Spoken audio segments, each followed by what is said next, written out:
Good morning, my name is Heidi. So great to be together this morning. We're happy to have you with us. We're just going to join into worship now, but we'll start by reading the Psalms together.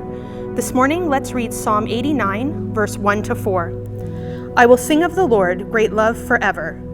With my mouth I will make your faithfulness known through all generations. I will declare that your love stands firm forever and that you have established your faithfulness in heaven itself. You said, I have made a covenant with my chosen one. I have sworn to David my servant, I will establish your line forever and make your throne firm through all generations. Why don't you join in with us now as our band comes?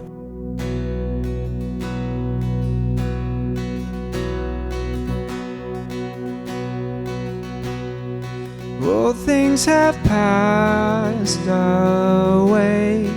Your love has stayed the same. Your constant grace remains the cornerstone. Things that we thought were dead, breathing in life again. You cause your sun to shine on darkest night.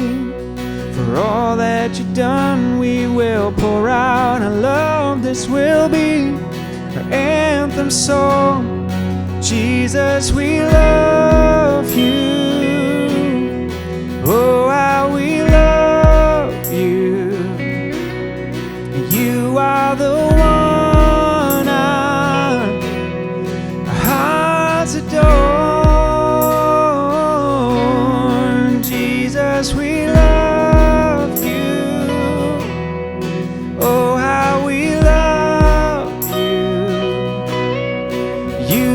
the one our hearts adore.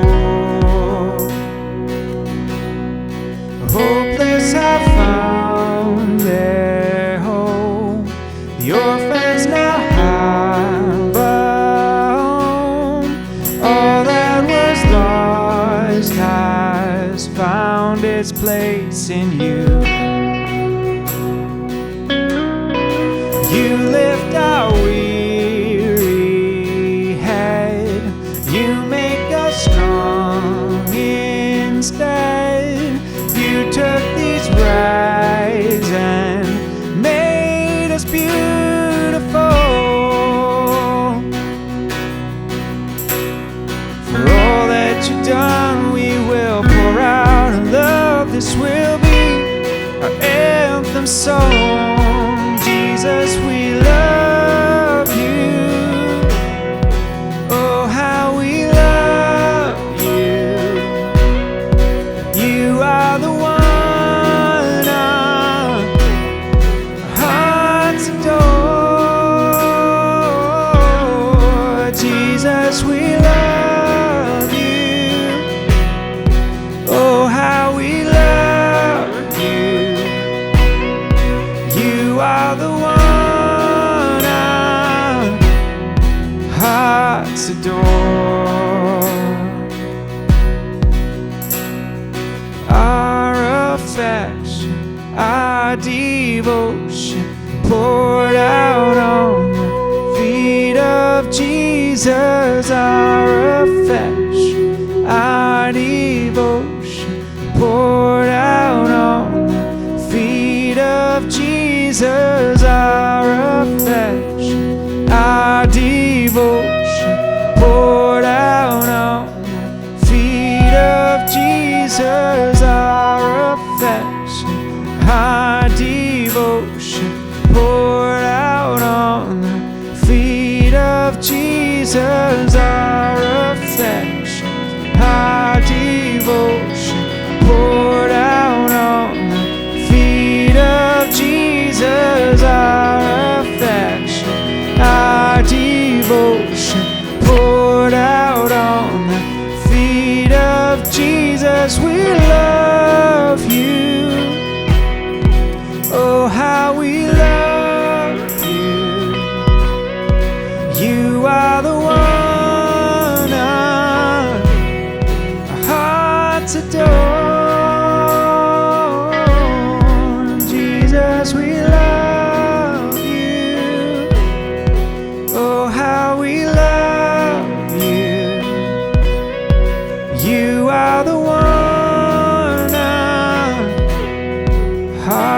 hearts adore.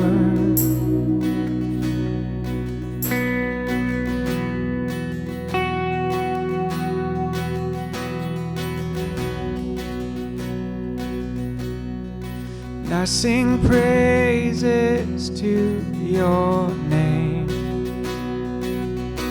praises to your name, a name that's so much higher than all names. And all honor to your name, honor to your name, a name that's so much greater than all names.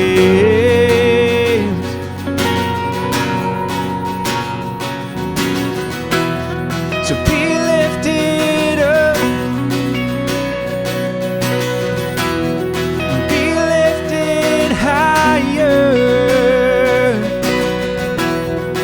be lifted up, be lifted higher. And I sing praises to your name,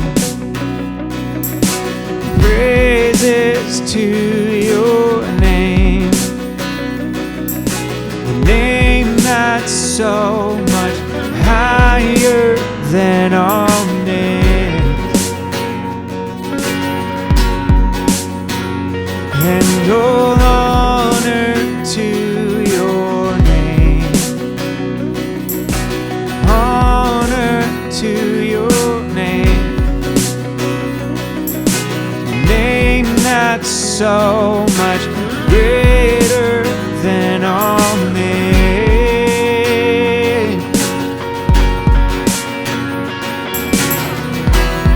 So be lifted up, be lifted higher. So be lifted up, be lifted higher. Oh, be lifted up, be lifted higher,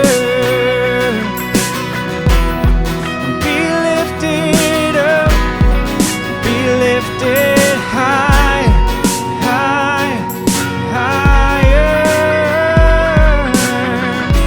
Your name is light, your name is hope inside me, hope inside me. Your name is love, a love that always finds me, always finds me. Your name is light, your name is hope inside me, hope inside me. Your name is love, a love that always finds me, always finds me. So be lifted up,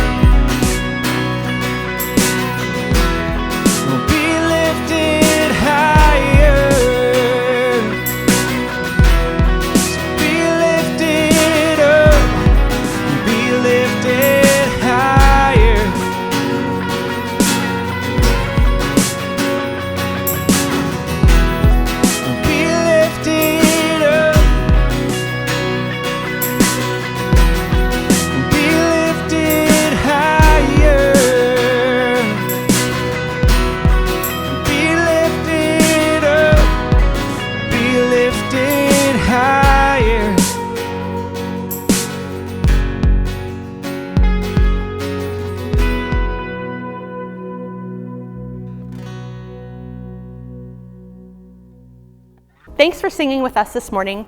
Once again, we're so happy to have you with us. If this is your first time joining us, head over to mypraxis.church/new and sign up, and we'll have a gift to send to you. And if you'd like to stay in the loop of what we're doing, you can join us on all of our social media feeds, Facebook, Instagram, and Twitter. We are so excited to be launching our summer series today, Faith For Exiles. We're excited to journey through this together, and we hope that you'll continue to join us. Now I'll turn it over to Drew. Well, hello everybody. Hope you're doing great.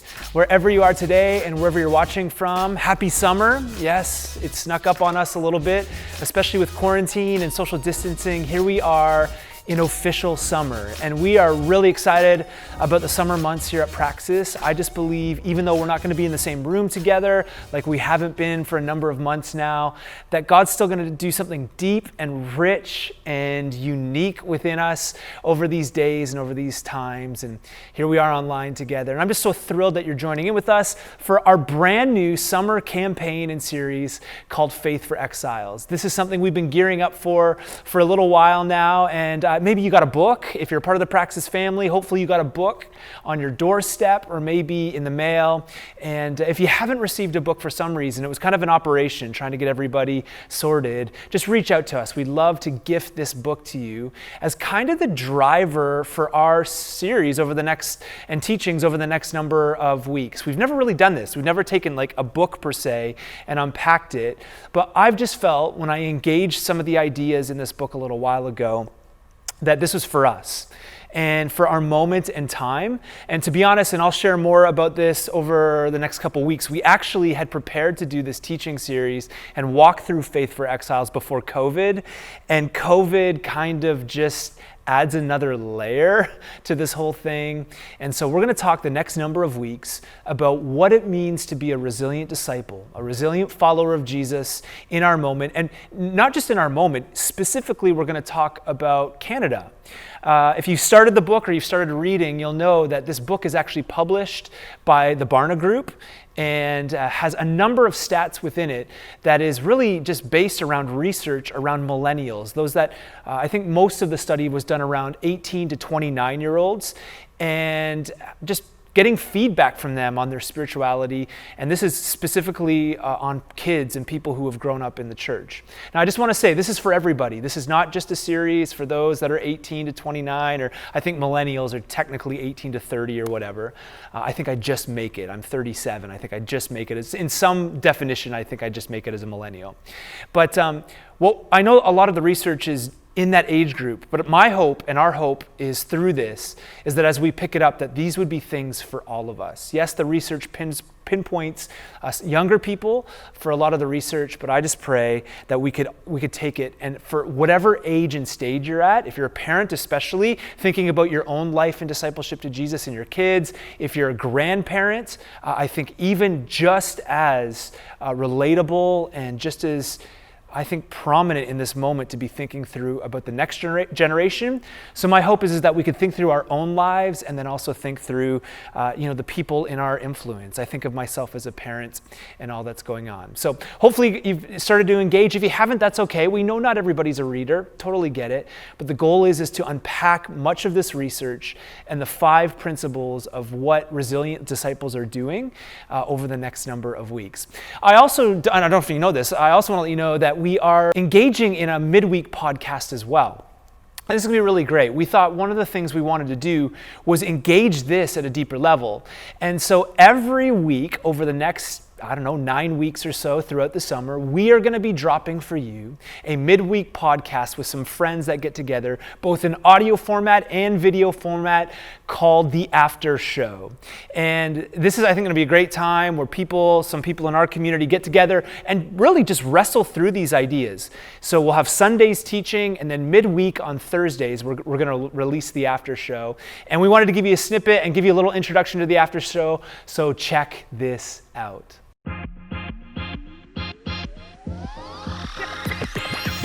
Well, hey everybody, welcome to the very first Epi. Can we call it Epi? I think we're going to call it Epi because we're Canadian. But I got to say this, Kev, we were podcasting. I don't know if you remember this. So Kev and I have known each other forever. We were podcasting before podcasting was ever a thing or even cool. Do you remember this? Oh yeah, the EMG fan show. Yeah. Oh my goodness, you know. So we Well, I love that you already have your ad spot filled up in like the first 10 minutes of. we live near the Thames too. We live near the Thames, and that's very true. I always tell my kids. So I always tell my kids like you can't go in there because you'll come out with like an extra arm or an extra leg or eye. Yeah. That came up with Levi this week. He brought it up as we were at Springbank or whatever, and he brought it up like, hey, he was telling somebody else, if you go in there, you're gonna come out with an extra limb or whatever. So I'm so excited to meet you guys. I feel like I haven't really chatted with you before. I know. This is a weird way to do it, but so nice to meet you. So you guys don't know each other that well. I always forget. Yeah. Amazing. This is great. Yeah. Do you guys just want to talk and we'll just like listen it? No, I'm just joking. I know. This is seriously fun. I do want to know about your houseplant. I love your houseplant behind you, by the way. I'm so into houseplants these days. I'd love to know what that one is. It is my pride and joy. Oh, she is. And it's Beautiful. It's gonna get weekly camera time. So there you go. It's brilliant. There you go. Yeah, I'll give you updates. We'll measure it every week. Yes, that'll. Can we make that a segment? I think we got a sponsor and a segment already. Yeah, I didn't, when we bought a teeny tiny house a year ago, I didn't think we would be stuck in it 24/7. It feels real small. I think the Babylon aspect is our reliance on technology. Like I'm thinking even back just a couple of weeks ago, we've been doing some stuff around the outside of our house, and we ended up cutting our internet cable outside, not even knowing. I heard this. And we were so like freaked out without, like it was, I called and a tech savvy was like, it's going to be about 24 to 48 hours for somebody. And I was like, no, that's not acceptable. Where, like how ridiculous is that to be like, okay, so all I have to do is not watch Netflix tonight, but I was so much like, no, there's a show we want to watch and we want to watch it now. Right.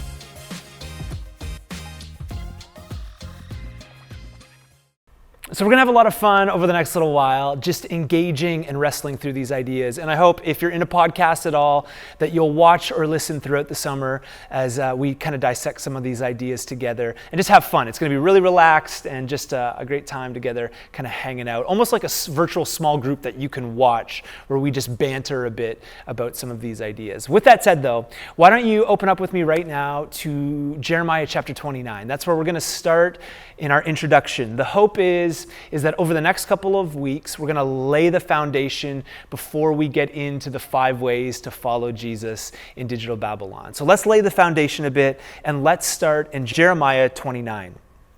Now, before we read Jeremiah chapter 29, there is an important story in Israel's history. It's actually not a good one. It's a negative one that we quickly need to look at, and a particular year that we need to talk about in Israel's story for this whole thing to kind of make sense. The year is 589 BC.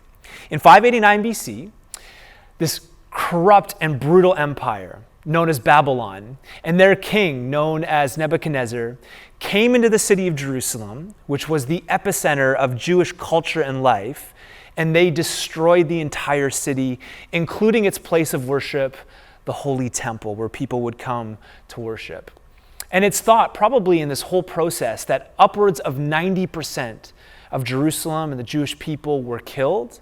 The other 10%, the 10% that kind of remained, were typically the brightest and most educated in Jewish communities. So this is what Babylon did. They kind of plucked out those who were bright and educated in that society. And those people were actually dragged outside of the city of Jerusalem to a place called Babylon.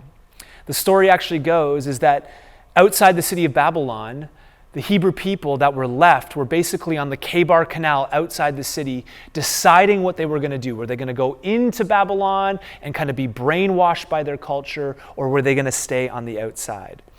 And this was actually really a prophecy that was fulfilled in some ways. God was continually speaking to Israel that if they did not turn their hearts towards him, that there would be a day of exile, and here it is.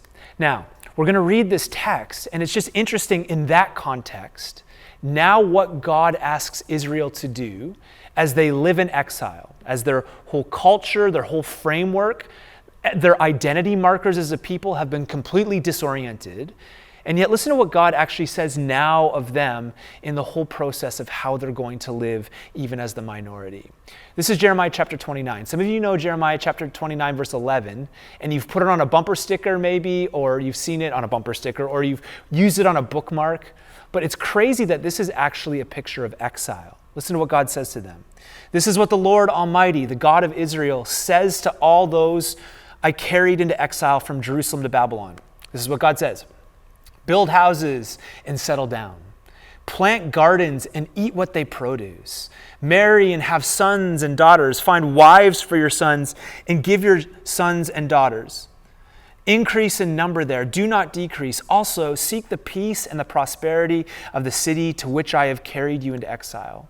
Pray to the Lord for it, because if it prospers, you too will prosper.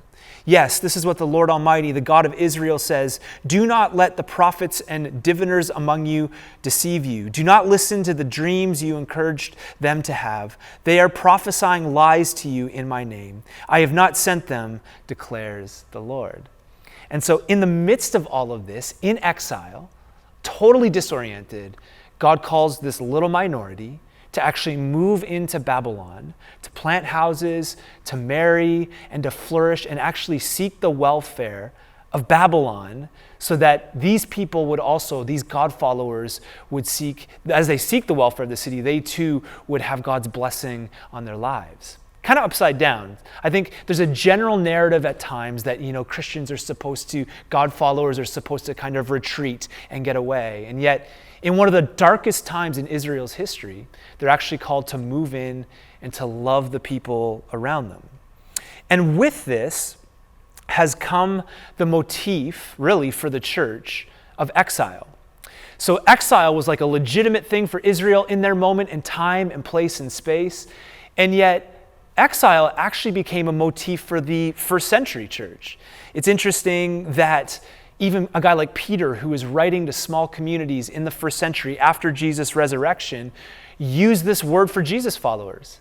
That the Jesus followers, this little small minority of people in the first century Greco-Roman world, were called exiles. Peter uses this word over them.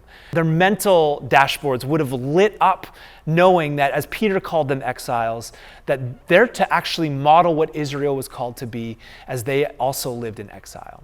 And so the first century church used this as a motif in their time.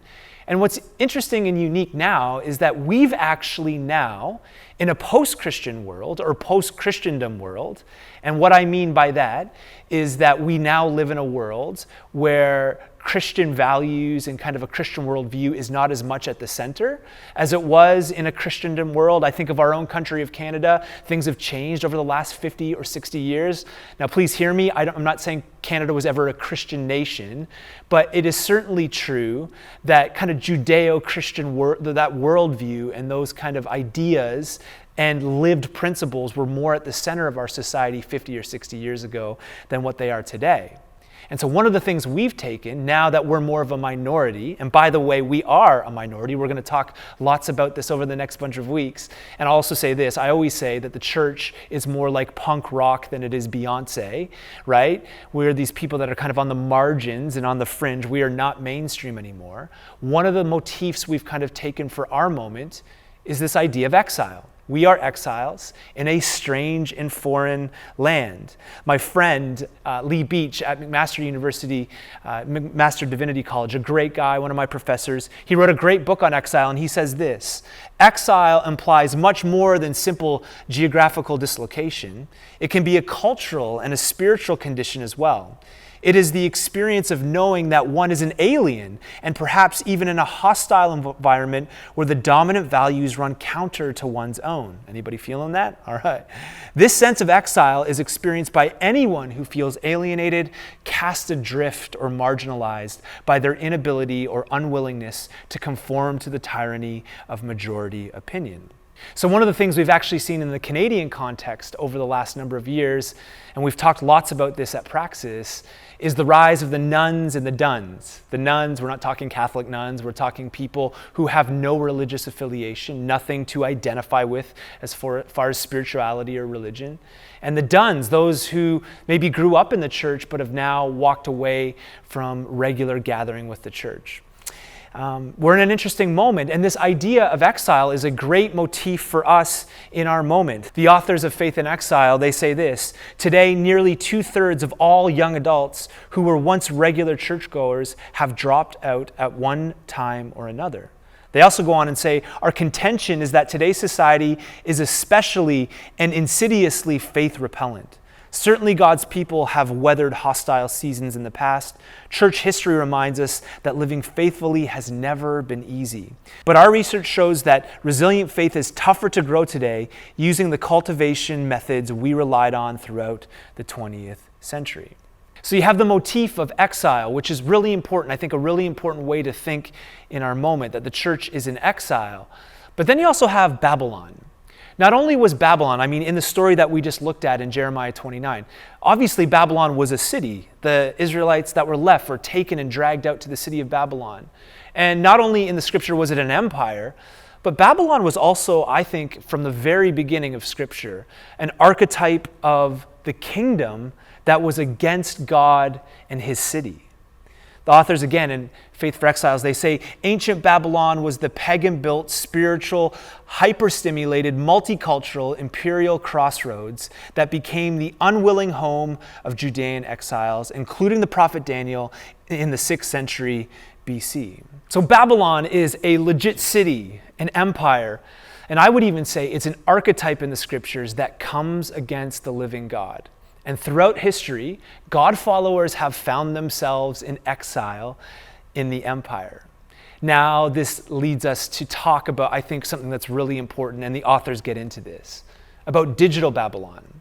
One of the ideas around what we're going to talk about over the next number of weeks is digital Babylon. And this is what I actually want to wrestle through and talk through today.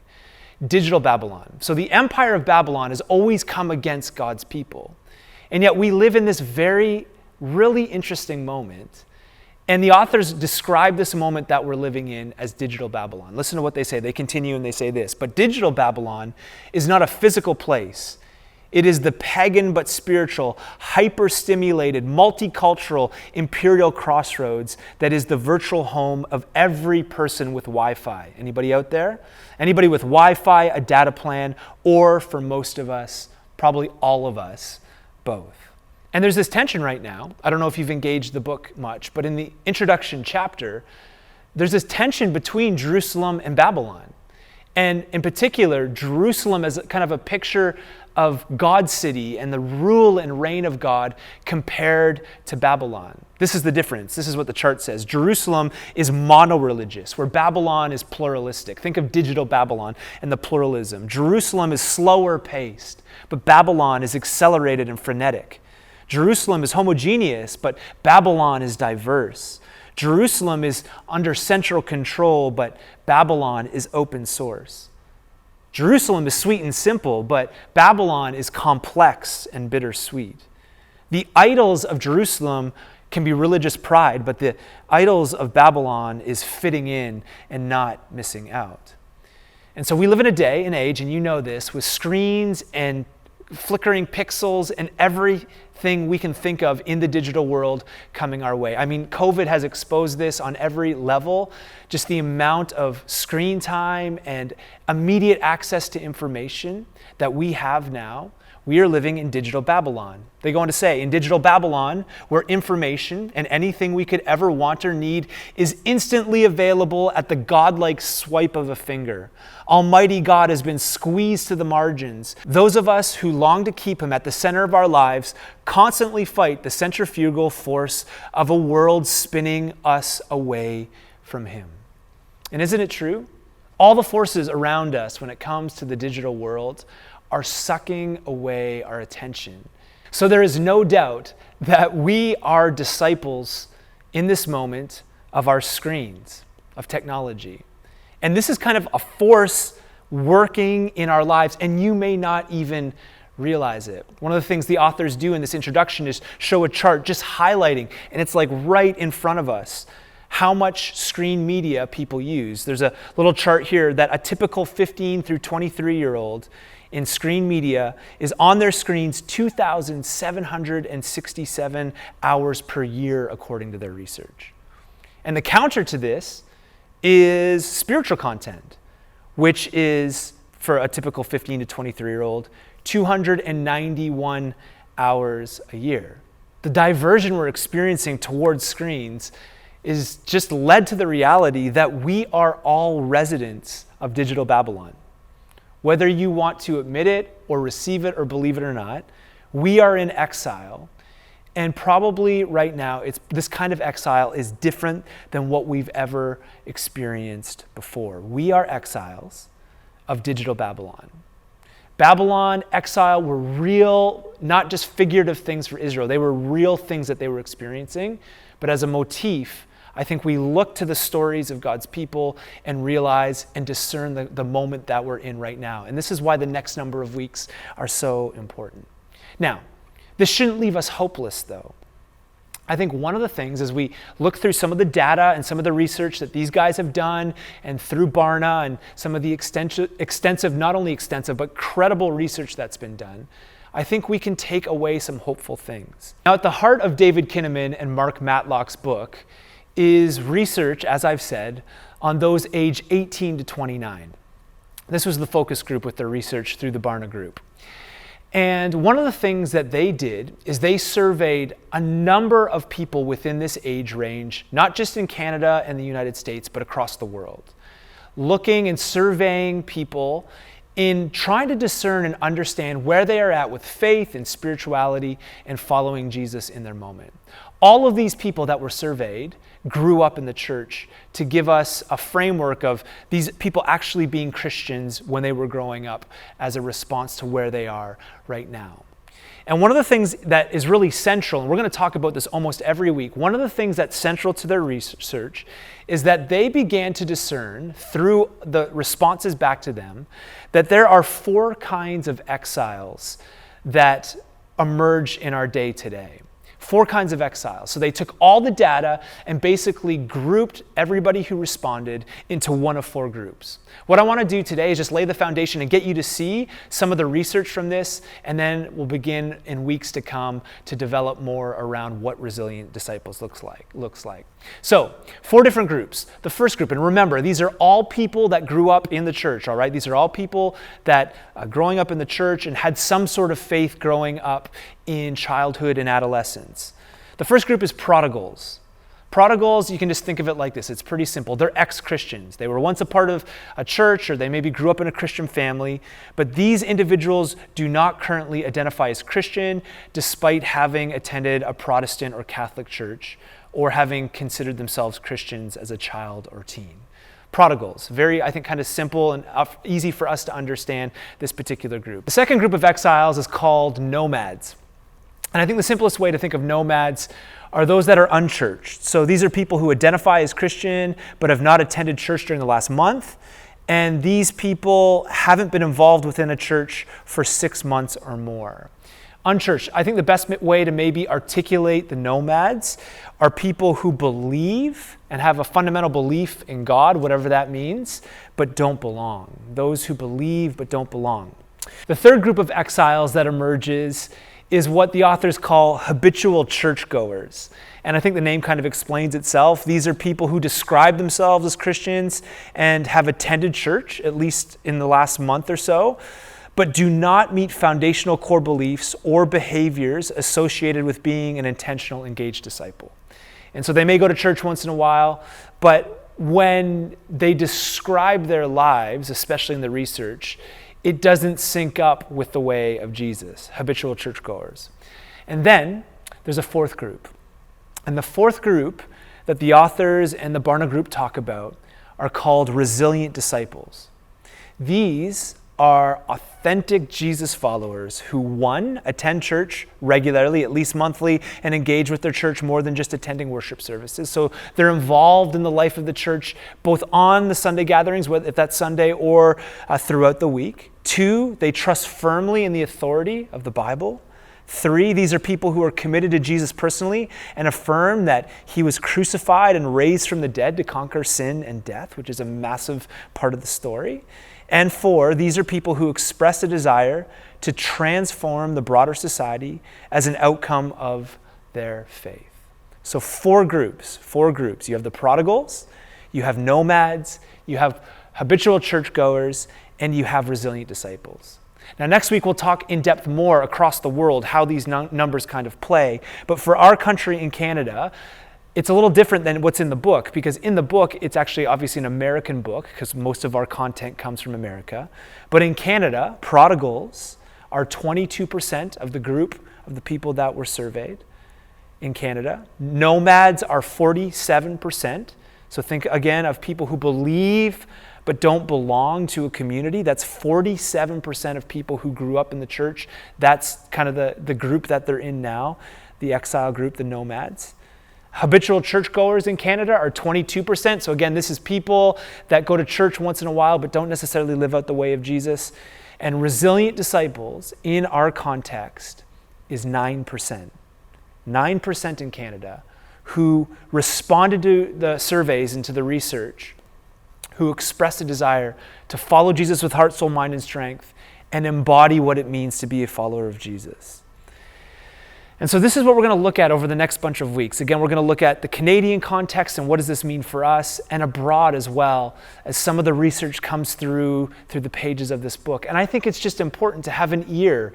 Whoever has ears, let him hear. This is what Jesus says. And I think we just need to be realistic with the moment we're in. We'll also take time to talk about COVID and how this changes and shapes things, and talk about the future a little bit, because when we first started thinking about Faith for Exiles, COVID wasn't even a thing to us, and now the world has drastically changed, and we'll talk more about that.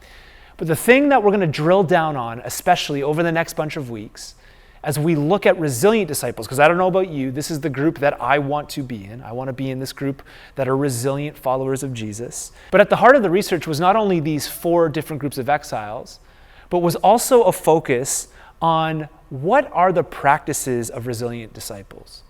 So if in Canada, 9% are true, authentic, real, giving their lives for Jesus and his kingdom, what they've discovered is there's actually things that those types of people are practicing in their everyday lives. The authors go on and they say this: cultivating faith for exiles means, by contrast, that we, young and old alike, trust that Jesus is Lord, even in the chaotic, perplexed, no rules digital Babylon. So it may be chaos around us, but we are these people that cultivate faith. They say a Christian identity and a rarely engaged church community are not enough to make someone resistant to the Babylon virus. And we're in COVID, so we're talking about viruses. They say this: they have never been resistant. In digital Babylon, faithful, resilient disciples are handcrafted one at a time in their apprenticeship to Jesus. They say, we propose that the goal of discipleship today is to develop Jesus followers who are resiliently faithful in the face of cultural coercion and who live a vibrant life in the Spirit. And that's my prayer, man. This is why we're doing this. This is my prayer, and this is our prayer for our community. That in the changing world that we live in, where we are at the margins, and now we're living in the ever-changing day of the digital world and a global pandemic, we want to see people be resilient in their allegiance to Jesus and following him. So there's 5 things that the authors say that resilient people practice. And this is what we're going to look at over the next bunch of weeks. 1, to form a resilient identity, experience intimacy with Jesus. Practice 2 is, in a complex and anxious age, to develop the muscles of cultural discernment. And let me just pause and say that I kind of feel like this has been lost over the generations of the church. Cultural discernment has not been a thing anymore. You know, a lot of people just want to follow Jesus and try and kind of get into an enclave of a church and kind of get apart from the world, and yet cultural discernment has always been something Jesus followers practice. Practice 3 is when isolation and mistrust are the norms, and this is the world we live in, mistrust. People who are resilient forge meaningful intergenerational relationships. So in a few weeks, we'll take time to talk about how important it is for us to build quality, deep, beautiful relationships with other Jesus followers as part of our practice in becoming resilient.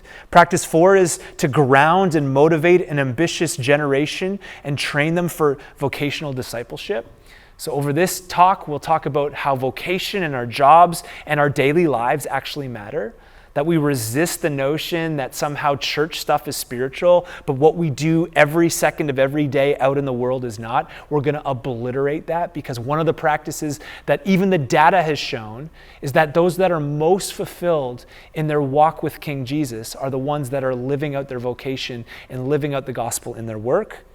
And then practice 5 are those that curb entitlement and self-centered tendencies, which we all have, and they do this by engaging in countercultural mission. And so this is the journey we're going on. 4 groups of exiles. I don't know where you land in that, but ultimately we want to call everybody to be resilient disciples and to practice these 5 things. Obviously, practice is a big part of who we are at Praxis. For years now, we've talked about practicing the way of Jesus together. But my prayer is that we would grab on to these 5 particular things and begin to live them out. Because the world we're entering into, especially post-COVID, we don't know what that world looks like. But I believe, and I think the data shows and the research shows, these are the things that form and shape and mold resilient disciples. And my hope is that you just come on this journey with us. Please, come along for the ride and journey along with us. Now, at the end of these teachings and these times together on Sundays, what we're going to do is we're just going to leave actually room for questions. So in a second, I'm going to pray and close our time in prayer together today. But questions are going to come up, and wherever you are, you can watch and look at those questions. I know many of our communities that are meeting on Zoom may want to wrestle through this material together, and so you can use these questions as well. Maybe you want to pause it and just reflect with whoever you're watching with today, maybe at home with your family or whatever, and begin to engage in some of these questions as we wrestle through again what it means to be resilient. So those are going to come up in a minute, but let me pray for us. Father, I thank you for today. Thank you that your kingdom is coming to earth as it is in heaven. Nothing will stop that. And God, in the changing times, maybe for some of us this is convicting, because we look at those 4 different groups of people who grew up in the church, and we know that maybe the category that we would be in right now is not resilient. God, help us. Fill us with your Spirit. Draw us closer to you to live this out. Give us faith, allegiance, a hope to follow you. Help us to be resilient in this moment and in these changing days. May that be Praxis. I just pray amongst all that we're seeing in our moment that we would follow you with everything. I pray these things in your name, King Jesus. You're good. Amen. Amen. Hopefully you can join us next week, but let's take the week to wrestle through where God's leading us. We'll see you then.